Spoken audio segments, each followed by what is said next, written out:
साल बढ़वा लिया, 5 से 6 वर्ष, उसको बोला अब लोकसभा 6 वर्ष की रहेगी। उन्होंने कह दिया कि जिस दौरान जो भी संशोधन हुए हैं हो सकता है कल को आकर के न्यायिक समीक्षा करके कोर्ट उनको मना कर दे। उन्होंने बोला कि इन मामलों की जो प्रधानमंत्री राष्ट्रपति इनके द्वारा हुए हैं इनकी न्यायिक समीक्षा नहीं होगी। तो उन्होंने बहुत सारे संशोधन कर लिए। ठीक है, इसका हम बाद में जिक्र करेंगे। अभी हम बात बता रहे हैं कि जब केशवानंद भारतीवाद आया था 1973 में, तो कुछ जज ऐसे थे, क्या थे, 6 जज ऐसे थे जो बोल रहे थे नो, यानी संविधान में संशोधन नहीं करना है। अब इंदिरा गांधी जी को तो संविधान में बहुत सारे संशोधन करने थे, तो इंदिरा गांधी जी इनकी बात क्या इन पर नजर नहीं रख रही होंगी? बोले अच्छा तुम नेता बन रहे हो ज्यादा, तुम हमको संविधान नहीं बदलने दोगे। तो इंदिरा गांधी जी ने तो लगातार इतने संशोधन करें, आप देखोगे मिनी कॉन्स्टिट्यूशन, 42वां संविधान संशोधन 1976, पूरे संविधान को लगभग बदल के रख दिया। बोलते हैं मिनी कॉन्स्टिट्यूशन, आधा संविधान है वो। तो 6 जज इनके रहेंगे या नहीं रहे होंगे इनके, आपका अगर ऐसे चश्मे पे आप कहेंगे हाँ रहे होंगे। तो उन 6 जजेस में से 3 जज ऐसे थे जो सीनियर जज थे, एक, दो, तीन, 3 जज ऐसे थे जो सीनियर जज थे। J.S. सैलेट, पहला नंबर तो इनका था कि ये CJI बनते, मुख्य न्यायाधीश बनते। दूसरे इसमें थे के एस हेगड़े। तीसरे थे इसमें एन ग्रोवर। और तीनों के तीनों को कैंसिल करके इनकी जगह किसको बनाया? अजीत नाथ रे को। नेहरू जी ने तो बनाया बीमारी की वजह से, लेकिन इंदिरा गांधी जी ने किसकी वजह से बनाया? जो हम करने जा रहे हैं वो तुम हमको करने नहीं देना चाहते हो, अब तुम हमारे सैटेलाइट पर हो, हम भी तुमको जो है जब वक्त आएगा तो बता देंगे, मौका मिलेगा तो बता देंगे कितनी नफरत है हमें तुमसे। ये बताया इंदिरा गांधी जी ने उन्हें। तो कौन बने? अजीत नाथ रे, यानी कि चौथे चौथे नंबर पर थे ये सीनियरिटी में, लेकिन इनको बनाया गया। तो भैया यहाँ पर तो फिर तो आप कहोगे बड़ी गड़बड़ हो गई, बहुत गड़बड़ हो गई यहाँ पर तो, है ना? तो इंदिरा गांधी जी को इसलिए बोलते आयरन लेडी, अपने फैसलों को कैसे भी ना कैसे करके उनको उसको मनवाना था। 1977 में यही हुआ, याद रख लेना। 1977 में भी यही किया। यहाँ पे बनने थे एम एच बेग और एम एच बेग को नहीं बनने दिया। एम एच बेग की जगह बनाया गया आपका ए खन्ना। ठीक है, नहीं एम एच बेग बनाए गए थे, सॉरी, ए खन्ना की जगह एम एच बेग को बनाया गया। ए खन्ना की जगह, ये लिखना, ए खन्ना की जगह, ए खन्ना को नहीं बनाया, एम एच बेग को बनाया। इनको क्यों बनाया भैया? तो इसका भी कारण था, ये भी इंदिरा गांधी जी की आपका हिट लिस्ट पर थे। कैसे? आप सबको पता होना चाहिए, बंदी प्रत्यक्षीकरण आपने पढ़ा है, हैबियस कॉर्प्स। तो हैबियस कॉर्प्स आपने पढ़ा होगा। बंदी प्रत्यक्षीकरण में क्या होता है कि व्यक्ति को कितने घंटे में पेश करना पड़ता है? तो आप कहेंगे किसी भी व्यक्ति को पेश करना पड़ता है आपका 24 घंटे के अंदर, 24 आवर्स में। तो वहाँ पर आपका एक 1977 में एक केस हुआ, उसमें कहा गया कि अगर देश में आपातकाल लगा हुआ, यानी इमरजेंसी के दौरान भी क्या हैबियस कॉर्प्स काम करेगा? यानी कि इमरजेंसी में भी क्या व्यक्तियों को कोर्ट में पेश करना पड़ेगा अगर वो संदिग्ध है? इमरजेंसी किसने लगाई है? इंदिरा गांधी जी ने। तो इंदिरा गांधी जी जितने लोगों को अरेस्ट करवा रही थी, क्या इंदिरा गांधी जी चाहती कि ये सब कोर्ट में पहुंचे? नहीं, उनको तो जेल में भरना था सब लोगों को। तो यहाँ पे सुप्रीम कोर्ट ने डिसीजन दिया, अब बड़ी डरी हुई थी न्यायपालिका, ये समझो तुम, इंदिरा गांधी जी से। उन्होंने बोल दिया नहीं, आपातकाल में, आपातकाल के दौरान बंदी प्रत्यक्षीकरण नहीं होगा, यानी कि इमरजेंसी में हैबियस कॉर्पस वैलिड नहीं होगा, नहीं किया जाएगा। यानी कि 24 घंटे में पेश नहीं करना है, हाँ जी।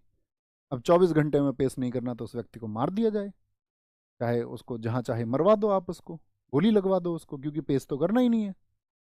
तो उसके तो अधिकार खत्म हो गए। दिक्कत तो तब आती जब उसको पेश करना पड़ता और पूछा जाता कहाँ व्यक्ति, पेश करो, सशरीर पेश करो। अब यहाँ पे 5 जज बैठे हुए थे इस फैसले के लिए। उन 5 जजेस में से एक जज ए खन्ना है जिन्होंने नेगेटिव वोट डाला था।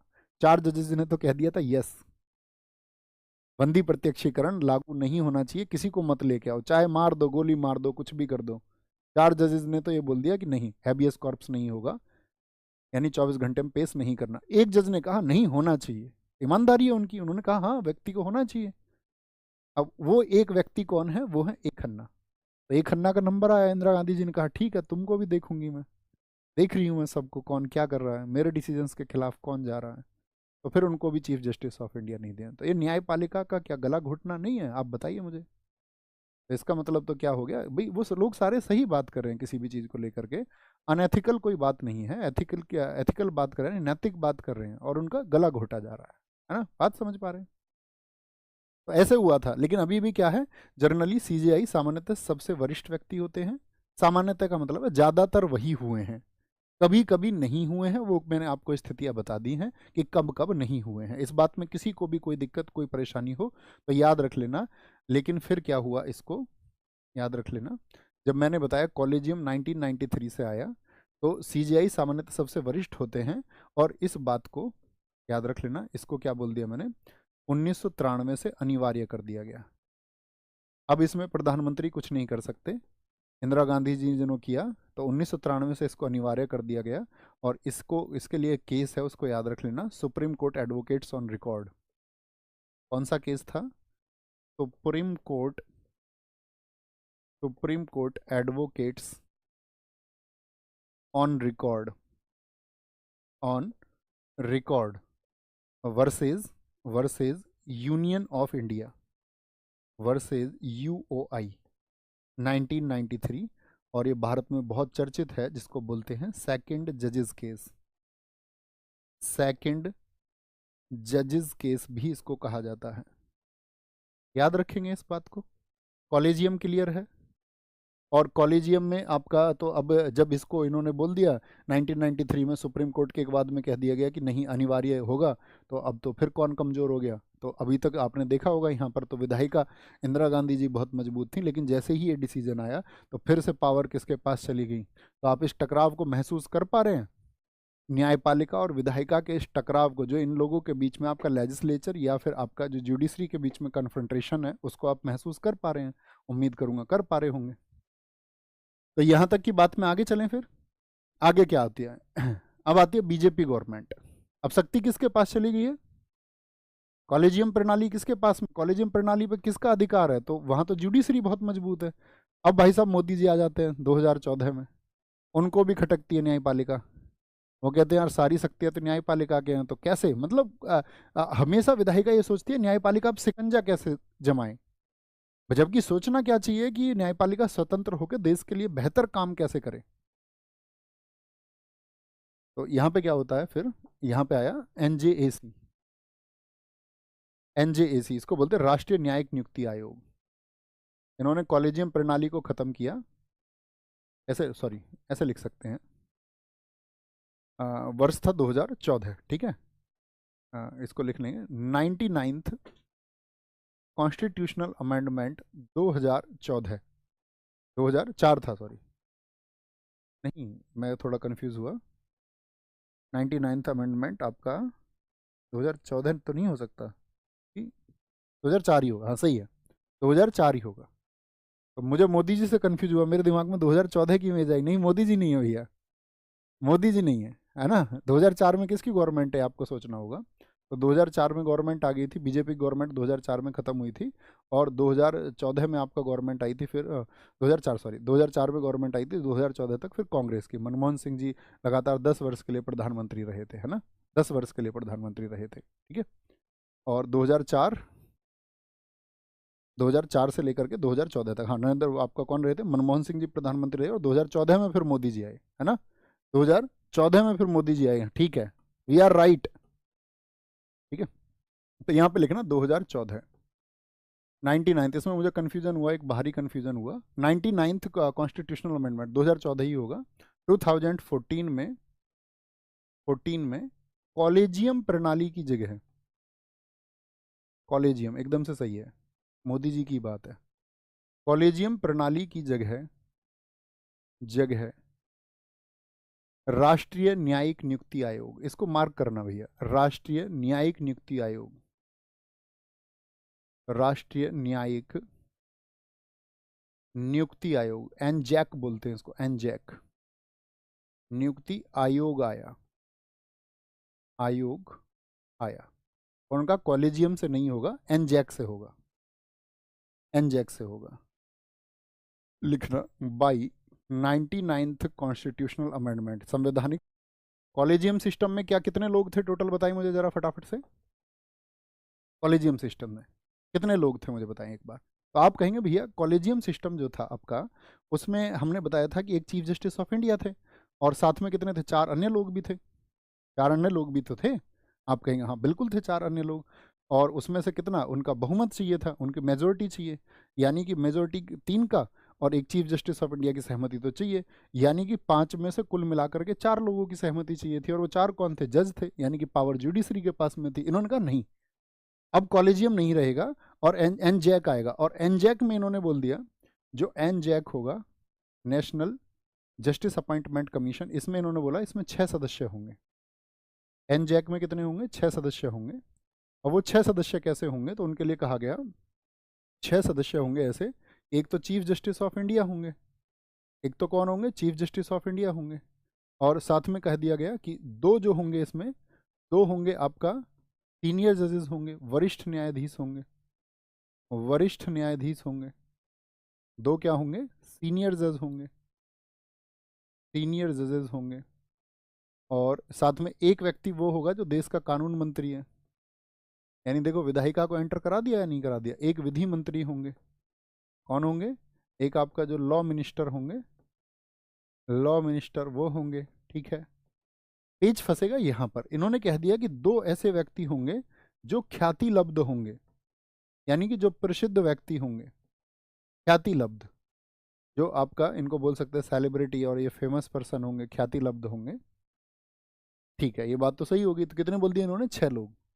तो देखो कितना हो गया यहाँ पे, कितने लोगों का, तो एक व्यक्ति तो चीफ जस्टिस ऑफ इंडिया हो गए, 2 वरिष्ठ न्यायाधीश हो गए, एक विधि मंत्री, ये भी सरकार से हो गए, और 2 जो ये व्यक्ति होंगे फेमस, इनको कौन बताएगा। तो इसके लिए बोल दिया गया कि ये जो 2 व्यक्ति होंगे इनके लिए चुनने के लिए एक समिति होगी, एक बाई कमेटी, यानी कि एक समिति द्वारा ये चुने जाएंगे। और एक समिति द्वारा जो ये चुने जाएंगे, वो समिति में कौन होगा, उस समिति में आपका चीफ जस्टिस ऑफ इंडिया होंगे, साथ में आपका प्राइम मिनिस्टर होंगे, और जो लोकसभा में अपोजिशन के लीडर हैं, लोकसभा में विपक्ष के नेता हैं, लोकसभा में विपक्ष के नेता। तो देखो जरा शामिल हो रहा है आपका विधायिका या नहीं, अपोजिशन लीडर इन लोकसभा, लिख लेना इसको, अपोजिशन लीडर इन लोकसभा। तो विधायिका एंटर हो गई, आप कहेंगे हाँ विधायिका एंटर हो गई।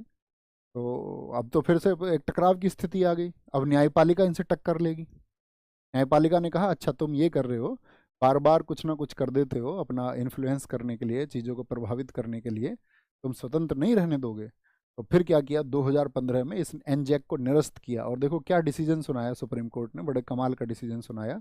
क्योंकि मुझे बताओ आप एक बार, संविधान की व्याख्या का अधिकार किसके पास में है, संविधान की व्याख्या कौन करेगा, इंटरप्रिटेशन ऑफ कॉन्स्टिट्यूशन, ये राइट किसका है, तो सुप्रीम कोर्ट ही तो करता है। हमने क्या बताया था, जिस शब्द को या कहीं पर भी आपका अगर उसकी व्याख्या सही ढंग से संविधान में नहीं की गई है, तो हमको किस पर डिपेंड करना पड़ेगा, सुप्रीम कोर्ट के निर्णयों पर, कि उस निर्णय में ये परिभाषा दी गई है। तो बड़ा अच्छा एक डिसीजन आया 2015 में। उन्होंने कह दिया कि जो ये एक्ट है, जो एनजैक है, ये न्यायपालिका की स्वतंत्रता को बाधित करता है। और साथ में न्यायपालिका की स्वतंत्रता को बताया गया कि वो मूल ढांचा है, वो संविधान का मूल ढांचा है, यानी उसको बेसिक स्ट्रक्चर ही बता दिया गया। और बेसिक स्ट्रक्चर में क्या बदलाव हो सकता है, या ऐसी कोई चीज़ जो बेसिक स्ट्रक्चर को प्रभावित करती है उसको लाया जा सकता है क्या, तो फिर इसको भी खत्म कर दिया गया। 2015 में एनजैक को निरस्त कर दिया गया, याद रख लेना। क्या हवाला दिया गया, बहुत इंपॉर्टेंट बात है। गठन 2014 में हुआ, अगले वर्ष ही 2015 में ये निरस्त कर दिया गया। रिपील्ड इन, लिख लेना इस बात को, इसको रिपील कर दिया गया, रिपील्ड इन 2015। और क्या कहा गया कि ये आपका मतलब एक न्यायिक समीक्षा की गई, ऐसे समझ लो, एक जुडिशियल रिव्यू, क्योंकि सुप्रीम कोर्ट के पास में अपनी न्यायिक समीक्षा का, अपने निर्णयों का भी अधिकार है उसके पास में। एक जुडिशियल रिव्यू किया गया। कल की क्लास में हम आपको बताएंगे जुडिशियल रिव्यू क्या होता है, जुडिशियल एक्टिविज्म क्या होता है, न्यायिक सक्रियवाद, ये सब क्या होते हैं। तो इन्होंने कह दिया कि भैया ये जो न्यायपालिका की स्वतंत्रता में बाधा है, न्यायपालिका की स्वतंत्रता में बाधा उसको बोल दिया गया।